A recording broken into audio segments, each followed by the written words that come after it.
বাড়ি থেকে পুজোর শেষে চলে গিয়েছিলাম বাজারে, কারণ পরের দিন ছিল ভোগের। এখানে আমার ভাই গাজর কাটতে গিয়ে সামান্য লজ্জা পেয়ে গেছে ক্যামেরা দেখে, আর কাকিমুনি সবজি কাটছে কালকের ভোগের জন্য। আগের দিন রাত্রেই করে রাখার কারণ পরিমাণটা অনেকটা, আর যেটা একা হাতে সবটা করতে হবে। মোটামুটি রান্নার পর্ব শেষ হতে বেজে গিয়েছিল 12টা, আর আমাদের পুজোর সময় ছিল 1টা।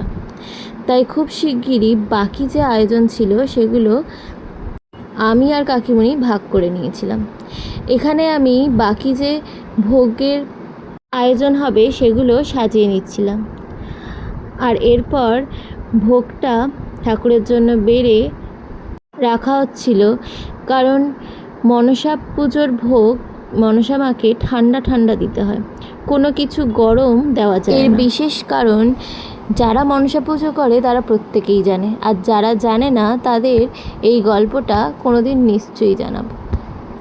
এরপর পূজার জোগাড়জাতি সম্পূর্ণ করে অপেক্ষা হচ্ছিল ঠাকুরমশাইয়ের। এবার খিচুড়ি বেড়ে নিয়ে খানিকক্ষণে ঠান্ডা করার জন্য রাখতে হবে।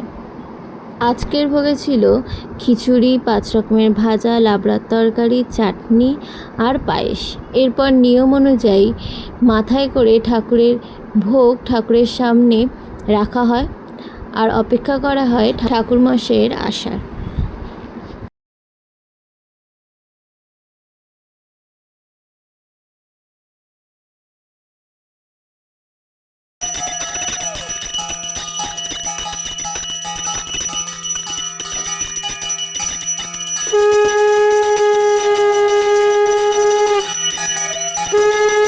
এরপর নিয়ম অনুযায়ী ভোগের কিছুটা প্রসাদ এবং দুধকলা পুকুরে দিয়ে আসতে হয়।